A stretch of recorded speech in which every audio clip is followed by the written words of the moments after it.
All right, welcome back to the channel. Today we have a 27-inch K7500 that was part of the recent monitor haul that I got about a month or so ago, if I recall correctly. I think I have 3 more of these or 2 more of these to work on.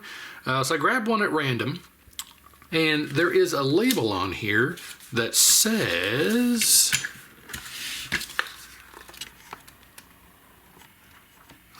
black something. Well, black something. Silent scope, tube number, no glow, will not turn on, flyback bad. Well, I think we'll have to determine if that's the case or not, because I doubt it's the flyback, but it very well could be. So let's begin with a good, decent inspection. We are not going to worry too much about the remote board, so we'll just get rid of that so it's not in our way. Disconnect it and set it aside. It does appear to be in good shape though, no busted pots. I like these types of pots, they don't get broken like the K7000 ones.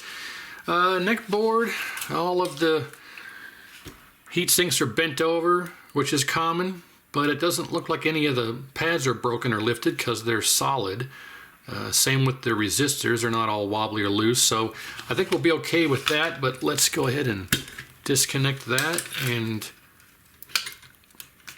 along with all of this stuff, we just lift that little tab up like that and this will come out. Now we can get the neck board out of the way, and we'll disconnect our, oh, they got that in upside down. Huh, someone's got this plugged in upside down. So this is the transistor that allows you to control your width. If you have no width adjustment, the transistor is either faulty, plugged in upside down, or it's not hooked up at all. Or is that what I said? It's not either faulty, not hooked up at all, or plugged in upside down. So normally it mounts right here on the 7400, U2000, U5000, but for some reason on the 7500 they remote mount it to the frame. So it's supposed to be plugged in like this. So the connector here, if you look at it, it's oriented normally like this, and it has to plug into the transistor like this. And this was plugged in upside down, so it wouldn't have worked at all. So that's odd. So we'll take this, oh, wrong way, and we'll set this aside as well. All right, and we're gonna go ahead and get the pin cushion deal off of here too. And they like to glue it to the back of this capacitor, and it damages the little cardboard here, but that's okay. The cardboard is not needed. All right, now with everything removed, now we can go ahead and give it a visual inspection. Do we see any bulging caps? No, we do not. Q703, that's not all broken and wobbly. R104, that's not all wobbly and broken. Well, visually seems okay. Is the flyback exploded? No. Don't see any bubbling or anything with that. It is cracked across here, but that's, I mean, that's not indicative of it failing. You can see how cracked across there it is. That doesn't necessarily mean that it's bad or that it's arcing. I have never seen, I'm sure it's happened, but I personally have never seen the 7400, 7500, 2000, 5000 flybacks crack and arc. I've only ever really seen them either fail or melt or bubble open. I've never seen them actually crack and start arcing like on the K7000. So I don't think that's an actual issue of it being cracked like that. This transistor likes to get hot and break the solder joints and pads, but that seems okay. All right, well, I have to say, let's just start with the light bulb test and see what happens. So generally speaking, when you have one that's dead, this thing, what does it say? No glow and will not turn on. So that tells me that we either have broken solder joints on the, like I mentioned in the previous video to this one on the channel, if you have one of these series of chassis that doesn't turn on, I'd say probably a good majority of the time, it actually is just simply faulty solder joints on the connector here, because it likes to wiggle back and forth from vibration from the cabinet moving around and people connecting and disconnecting it. And if we look here, the solder joints are not that good. Let's get a better angle here. So we can see that this one's cracked. Ground doesn't look very good, the other side.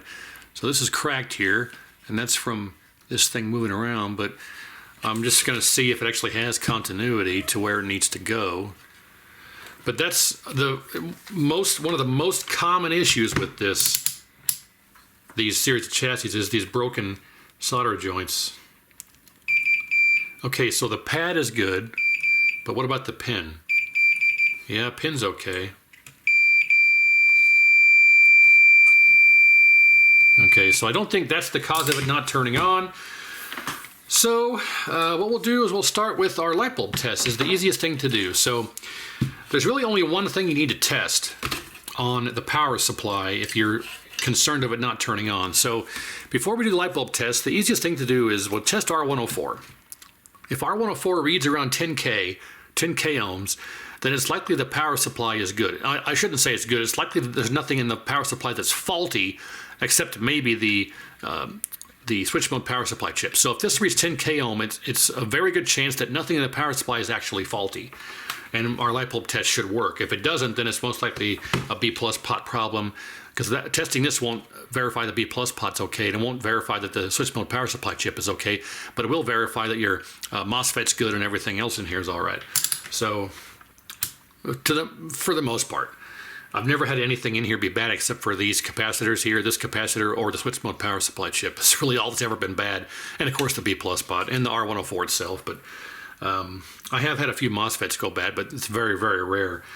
So we'll just test the resistor here, and it should be around 10K. I've seen them go between 10K and 15K. 15K is on the, that's on the high end, where that's running towards the realm of needing to be replaced, but let's just see what it reads.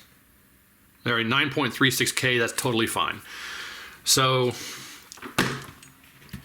I'm confident that we can just go ahead and proceed with our light bulb test. So for a refresher here, you have L100, this coil right here. You take this side of L100 out of the circuit, we'll lift it out, and then all we have to do is hook up our light bulb. So the other side of L100 is this guy right here, is that right? I think that's right. Yep. And it's easy just to use the braid if I can. This is a large pad, and I'm running the iron at 800 degrees Fahrenheit, so you just kind of have to get on there. It likes to suck up the heat from the iron because it's a large pad here. Large trace anyway. Okay, that's out. Easy peasy. And we will simply gently lift this out of circuit. I need to grab the proper tool.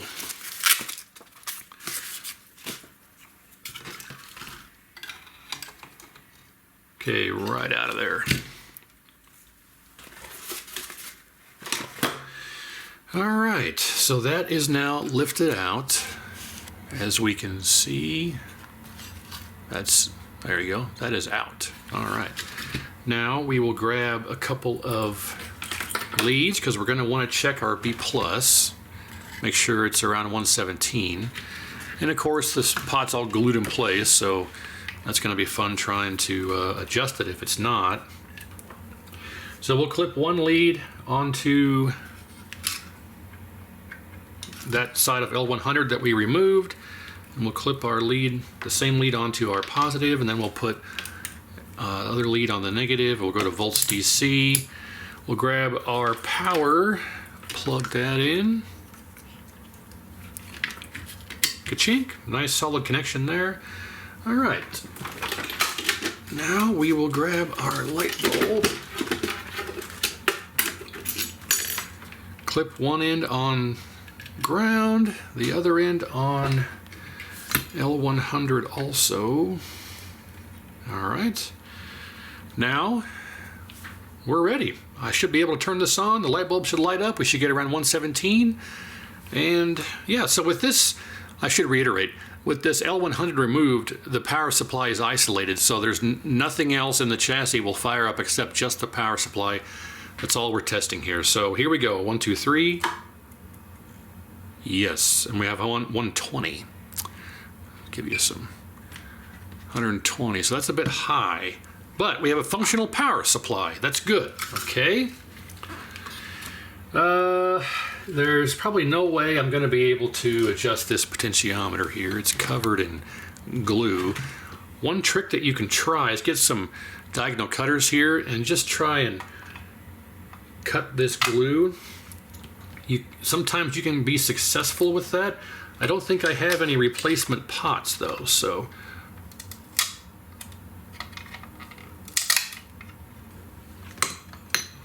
is that all it took? Is that successful? See where it's at right now? Yes! Ha-ha! Saved it! Okay, so you can see here now I've got it turned that way, and I'll somewhat put it back where it was. All right! Fantastic. So now, let's see if we can get it to 117, because we have discovered previously that this wattage of light bulb is a perfect analog for an actual CRT. So if we set this to read 117 with the light bulb, it should be somewhere close to that within half a volt or so when we run it on the actual tube. So this is a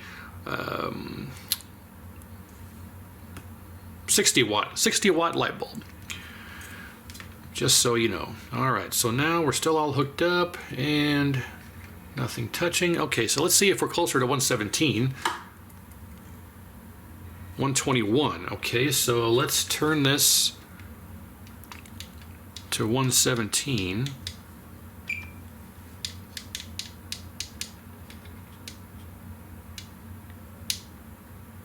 We'll just say 117.34. Okay, close enough. All right. So, functional power supply set to 117. Should be somewhat close to that with the actual tube if it does fire up. So that's it. Power supply is functional, so let's put L100 back in because I always forget that. I go to hook this up, I turn it on, it does nothing, and that's because I always forget to put L100 back in. So before I forget this time, I'm going to just go ahead and solder this back in.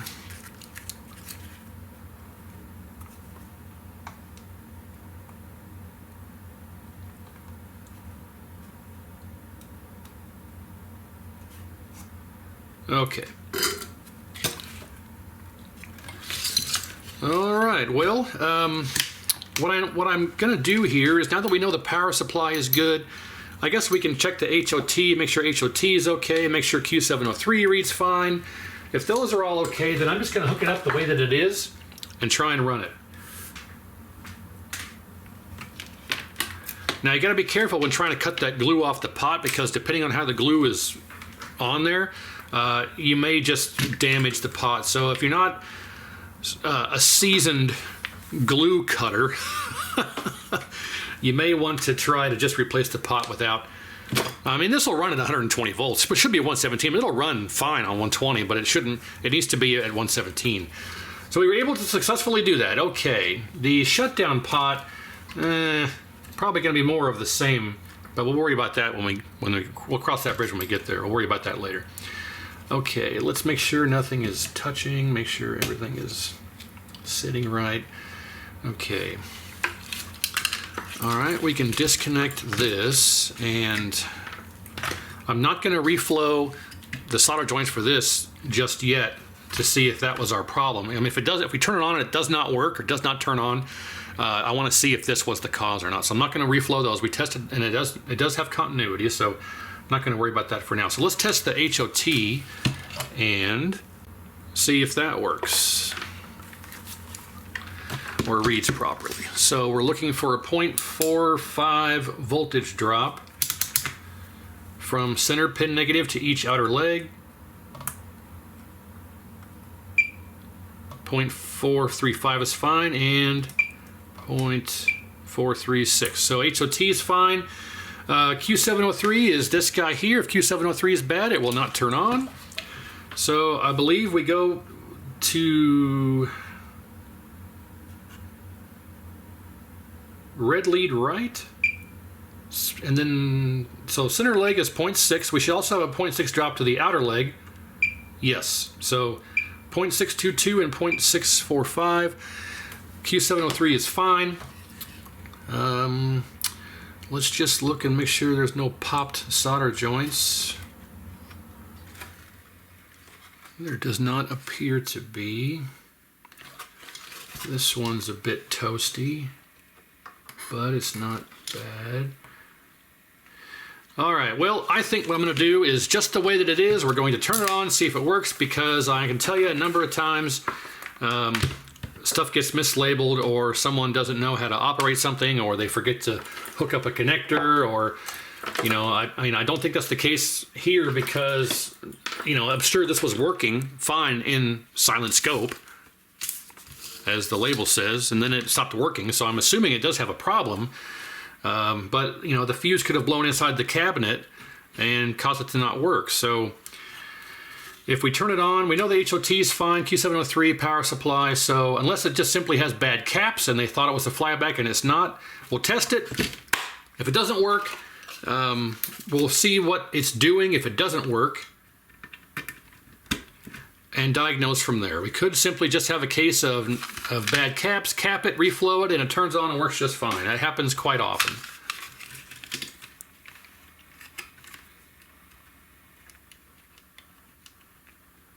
Make sure we don't bend this all up when it goes in there. Come on. Okay, that's in there. Fold that back over. Make sure we hook it through the hook.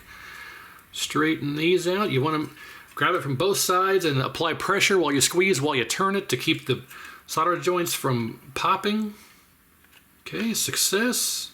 And success. If you just try and bend it with one finger, you'll pop those solder joints. So you want to squeeze it while you rock it so you don't break the joints. Is that a song? Squeeze it while you rock it? I don't know, it should be. All right, so those are secure also.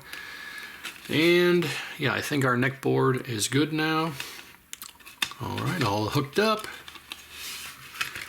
Let's grab our pincushion board, even though we're not going to need it for testing, but we'll hook it back up anyway. And let's plug the remote board back in. All right, so we're ready to test. Let's get on a tube and see what it does. All right, so we're all hooked up. Anode, neck, yoke, ground, power, video, remote. The critical 7 that I always preach, and we do not have the width transistor connected because it's not necessary for just testing to make sure it works. And I did notice while hooking this up that someone's got the completely wrong HOT installed. I have never seen that HOT on this series of chassis before, and it didn't look like it had been replaced from the bottom, but you know, it doesn't really mean much. And it appears to be a, what is that? Can we get a shot of that? Will it focus? Nope. C3886. Well, it's a 3886. Well, interesting. I've just never seen that style before. You know, usually has the other type. But anyway, I'm not sure that's going to be our problem because it did check okay. So let's see if it turns on. Maybe it's a case of mistaken identity, or maybe the flyback is faulty, or maybe it's dead. I don't know. But our power supply is working and good. HOT reads fine. Q703 is good, so it should turn on unless there's a bad cap or something like that. So let's find out. 1, 2, 3. Nope. Comes right on. Turn that on. What do we get? Oh, well, that's not good. That's not good.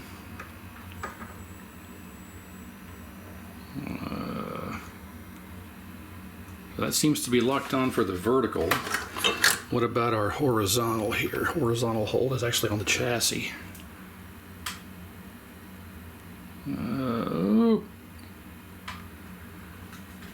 Vertical hold.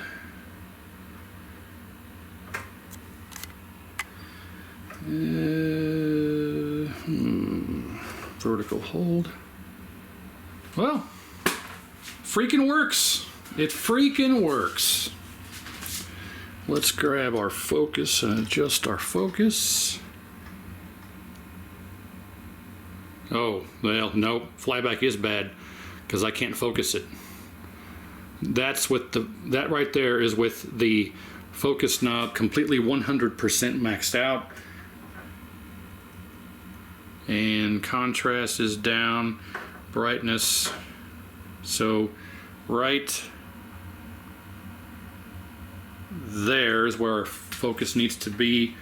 Contrast is right about there, and it's not in focus. Yeah, if we go to, we've got good RGB, and it's just not in focus at all. And if I turn the focus, that's 100% to the right, anything to the left just makes it worse. That's all the way to the left. That's 100% left, 100% right, and no, it's not good. So yes, the flyback needs replaced. So I guess I'll change the flyback because it's not able to focus properly. There's an internal resistor inside the flyback that is responsible for the focus voltage and the focus ability. And if you have a situation where you can't focus it like this, where the focus should be somewhere around 50 to 75% clockwise for it to be in good perfect focus, and right now it's 100% maxed out and it's still not quite focused. So we have an issue with the flyback for sure, so we'll have to change that out. Also do the cap kit and the reflow at the same time, and I guess it turns out that HOT is good. So interesting. But anyway, so yeah, let me get that work done. It does appear to function. So like I said, I run into this all the time. I get these chassis that say, you know, it has a particular problem and I can't duplicate it, turn it on, and it works just fine. You know, the tag said won't turn on, but as you can see, I did nothing to it and it turns on just fine for me. So I don't know what the case was, maybe mistaken identity or misdiagnosis, or like I say, sometimes the cabinet will have a problem and they assume it's an issue with the monitor when it's actually a problem with the cabinet. So case in point here. So anyway, I can smell the heat coming off of this now. So let's go ahead and just test this, make sure the width transistor functions. So as I plug this in, well, let me show you here. So there is a pot here that says width. If I turn this pot left and right, nothing. Oh, hold on, I hit the contrast again. But anyway, so if I move this left and right, well, it does do something. No, not really. I'm wiggling the wire around, that's why it's doing that. But anyway, so turning this pot does absolutely nothing. I'm wiggling wires here, that's why it's freaking out on me. But so now, okay, so if I plug this into here, this should zap itself quite wide here. Here we go. Boom, there you go. Disconnected, connected. So if you have no width control, make sure that transistor is hooked up and make sure that it's hooked up correctly. So now we need to adjust H position over this way, and let's hit that width again right there. H position, width, vertical position. We need to go up a bit, that's fine. Height right there. Okay, we have a square image, but we do have a little vertical linearity kind of thing going on. Not too bad, but you can see here that it's got a full square image. So I think we just simply need to change the flyback to a cap kit and a reflow, and this sucker will be good. But I'm curious as to what the B plus is. Want to make sure it's still close to 117. Gonna have to be careful here because I want to see what it is, but I can only use the one hand here while I'm holding. We can put that in there. We'll go to volts DC, and we'll just hit the test point, which is right by this. The test point on the 7500 is right. There's a little test point right there, TP202. So we'll hit that, and we'll see if we're close to 117 here. So I'm going to touch that test point, and we get 117.6. Ta-da! So that light bulb is a perfect analog for the actual CRT. Perfect. Okay, so let's get one last look at this focus issue. It may appear to be somewhat okay in camera, but in person, no, it's got issues. It also got convergence problems here in the corner, but that's out of the scope of the video. So All right, we'll get that stuff changed, and in actuality, I got a whole box here, 6 flybacks. So not going to be a problem fixing that. So let's get that done, come back, and see how it turns out. Okay, complete rework is now done. New flyback, cap kit, reflow, all that stuff. So I did not recap the pincushion board because in my experience, I've never actually come across one of these that needed the pincushion board. That, like, if you just disconnect this and run the chassis without this, the image is nice and perfectly square anyway. I imagine if you wanted to have that little bit of curve along the edge, you'd use this, especially for the 27-inch. But I'm not going to have it. I'm not going to hook it back up for testing. If I need it, if it's not enough to where it looks perfectly square or needs some pincushion, I'll cap this and plug it back in. But I've never actually needed to use those, so I just use these as spares and send them to people who need them. But anyway, if we end up needing it, I'll hook it back up and we'll see what difference it makes. But I don't think we're going to end up actually needing that.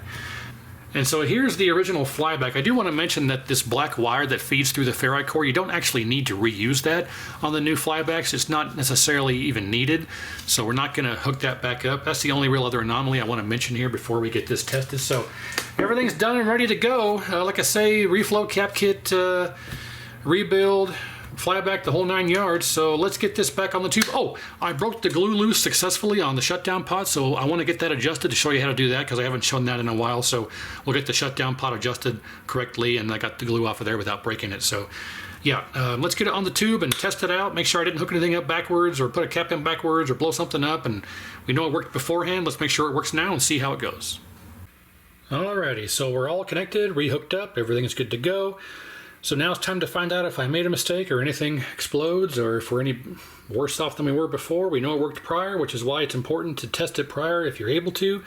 I do have the flyback turned up slightly because the new ones come with the screen pot turned all the way down, and I put the focus pot about the middle range, so hopefully we'll get some better focus adjustment. And I am set up here to read our shutdown pot. We're looking for 0.1 volts DC, and there's a little test point right there that we hook up to for our positive, and our negative is just on the frame. So assuming it turns on and operates, we're going to have to recheck B+ again after doing the cap kit because it may need to be tweaked. And I do have the width control hooked up here, so let's turn the TPG on and cross our fingers and see if it even turns on. If it does, how far we are off from 0.1 volts. So here we go, 1, 2, 3.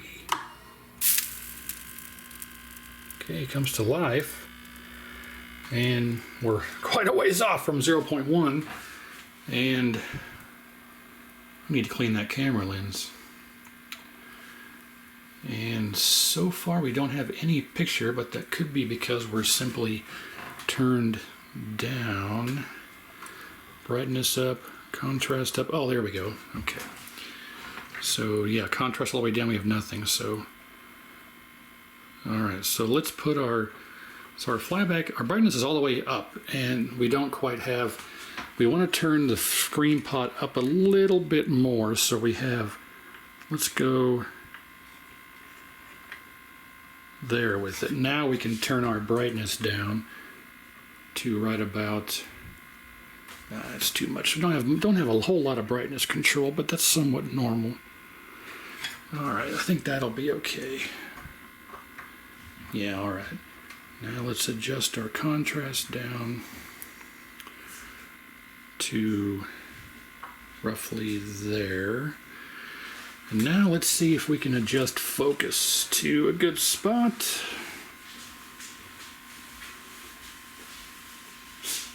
There we go, that looks pretty good right there. Let's go back to a crosshatch. Oh yeah, much better. This has some really bad convergence problems. I'm not sure if we should even bother with trying to adjust it here. That's better, okay. So, yeah, much better focus. Nice and crisp here compared to what we had before. So, and as a matter of fact, if I turn that focus pot, okay, that's all the way clockwise. And right about that's all the way clockwise, about 70% right there. So that's exactly how it should be. I know it's hard for you to really kind of tell in the camera, but right now the flatback on the focus pot on the flatback, I should say, is right about, you go 100% back to about 70, 75, and it's perfect. That's about normal.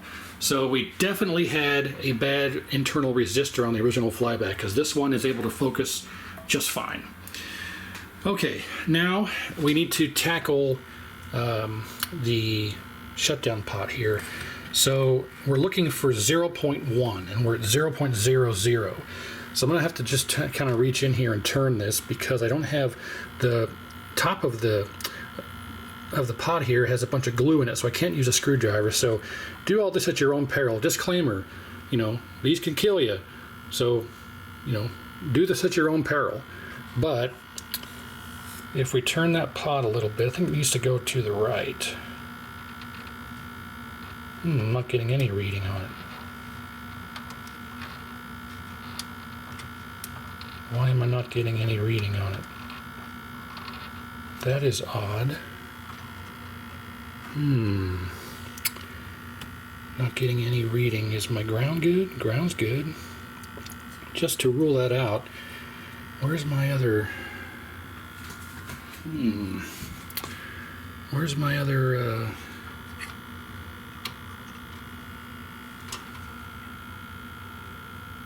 It's got a good connection on the pin. 1 volts DC. Ground seems to be good. So I can take my lead here and go to our B+, and it should be... Look at that. Can you ask for a better result than that? 117.0. Unbelievable. Okay. So we know our ground's good. What if I just touch this directly?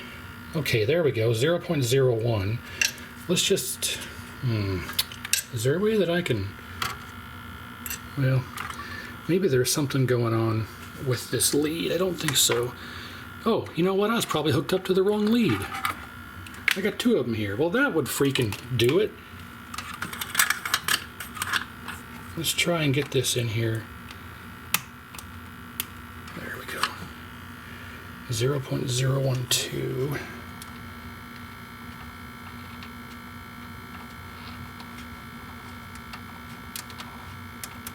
What in the world? Is that pot no good? No. Should be 0.1. And I'm turning that all the way left and all the way right. Not all the way, but it's not moving at all.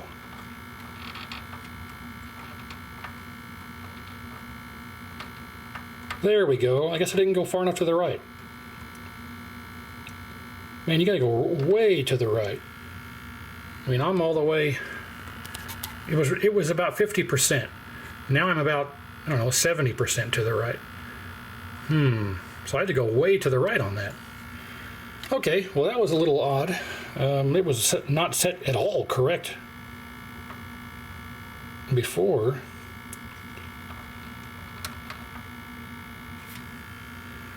Okay, I'll be happy with that. 0.1. 0.115. Good. All right. So, shutdown pot's adjusted now properly. B+ is dead on 117. We've got perfect good focus here. So, RGB, beautiful. We got width. We do have an ever so slightly, if you look here, it's ever so slightly, you can't tell, but it kind of curves in ever so slightly. So let's hook up this pincushion board here. Maybe this give you a better, let me turn our brightness up again here. I don't know if you can see that. Nah, it's all right. So I'm going to plug this back in. You can do all this while it's running. It ain't a big deal. Okay, that's back in. And, oh, that straightened it out real nice. Okay, well, I guess I'll leave it in there. I'll eat my words. I'll eat my words. That's fine. Interesting. I've just never really had it be that big of a deal before.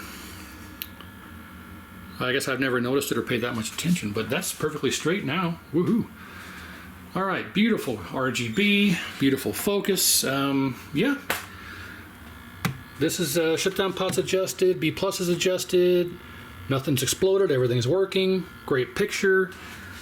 I'm gonna say we are good to go. Let's go back to the falling blocks here. Oh, we're upside down, but no big deal. So yeah, this may have a little bit of contrast. Needs to go down a bit. No, I guess that's just how that is. But I mean, the focus is real nice here. Super crisp now. Nice. Just the way it should be. So I think we are good to go. All right. Well, there you go. Hopefully you learned something. Like, share, and subscribe. I appreciate it.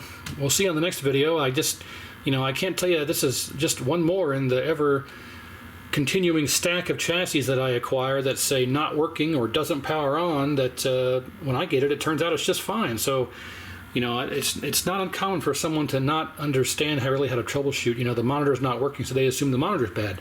But it could be the input fuse, it could be bad connection on the AC input, it could be no power to the AC input, it could be a main cabinet fuse, it could be any kind of number of other things. So, but anyway, this one has been successfully repaired and adjusted, so thank you very much, I appreciate it.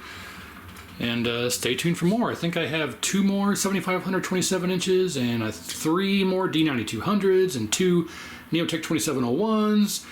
And what else? Who knows? I just got a whole bunch of stuff that I have to still find time to make videos on. So again, thank you. Stay tuned for those, and we'll see you then.